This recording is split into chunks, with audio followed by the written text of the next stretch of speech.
ত্রিপুরায় দুর্নীতিমুক্ত স্বচ্ছ প্রশাসন উপহার দেওয়ার জন্য ত্রিস্তর পঞ্চায়েতের পদাধিকারীদের কাজ করতে হবে। বৃহস্পতিবার আগরতলা টাউন হলে অনুষ্ঠিত পশ্চিম জেলা পরিষদের নবনির্বাচিত সদস্যদের শপথ গ্রহণ অনুষ্ঠানে একথা বলেন মুখ্যমন্ত্রী অধ্যাপক ডক্টর মানিক সাহা।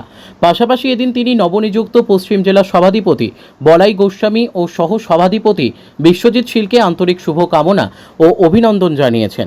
এদিন শ্রী সাহা বলেন, প্রধানমন্ত্রী নেতৃত্বাধীন সরকার কেন্দ্রে স্বচ্ছতার সাথে কাজ করছে। ত্রিপুরা সরকার এই অত্যন্ত স্বচ্ছতার সহিত কাজ করছে, সেই দিশায় ত্রিস্তর পঞ্চায়েত পদাধিকারীদের কাজ করতে হবে। এদিন তিনি আরও বলেন, শপথ বাক্য পাঠ করার প্রতিটি শব্দ যাতে নির্বাচিত জনপ্রতিনিধিদের মনে থাকে, সেটাই যাতে কর্মক্ষেত্রে বাস্তবায়িত হয়, সেই দিকেই লক্ষ্য রাখতে হবে। এর মাঝখানে যখন একটা ঢিল আমরা ছুড়ি, তারপর আস্তে আস্তে করে তার ঢেউ কিন্তু পাড়ের দিকে যায়, এবং ত্রিস্তরীয় পঞ্চায়েত হচ্ছে ঠিক এইরকম পাড়ের মতো। সমস্ত প্রকল্প যোজনা যা যা থাকে বেনিফিশিয়ারি সব কিন্তু এই ত্রিস্তরীয় পঞ্চায়েতের মাধ্যমেই মানুষের কাছে আমরা পৌঁছাই।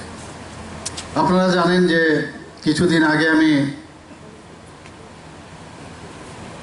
দিল্লিতে গিয়েছিলাম, প্রধানমন্ত্রীজি সেখানে ছিলেন, আমাদের হোম মিনিস্টার সাহেবও ছিলেন।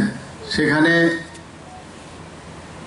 আমার একটা ত্রিপুরা সরকারের আমার সরকার করে আমাদের একটা পিপিটি সেখানে আমার প্রেজেন্টেশন দিতে হয়েছে, এবং আমার সরকার কিন্তু এই পঞ্চায়েত বেসডই সেখানে আমরা সবাই জানি যে প্রতি সপ্তাহে বৃহস্পতিবার ওয়াকিং করে যে সমস্ত যে ওয়াকিং ভিলেজ আমরা নাম দিয়েছি, তো সমস্ত পঞ্চায়েত প্রতিনিধি থেকে শুরু করে পঞ্চায়েতের যারা ভারপ্রাপ্ত আধিকারিকরা আছেন সবাই মিলে কিন্তু সব জায়গায় ঘুরে, এবং সেখানে কোনো সমস্যা আছে কিনা সেই সমস্যাগুলো জেনে প্রতি সোমবারে একদিন করে পঞ্চায়েত অফিসে মিটিং হয়, এবং সেই মিটিংয়ের মধ্যে সেগুলো আপলোড হয়, যে আমাদের যে অনলাইনে সমস্ত এগুলো আপলোড হওয়ার পরে সেগুলো নির্দিষ্ট সময়ের মধ্যে তার সমস্যা সমাধান হয়। আমাদের এই কারণে আমি বলছি যে পঞ্চায়েত খুব ইম্পর্ট্যান্ট আমাদের, এবং আমরা খুব প্রশংসিত হয়েছি এই ধরনের একটা প্রকল্প আমরা নিয়েছি বলে।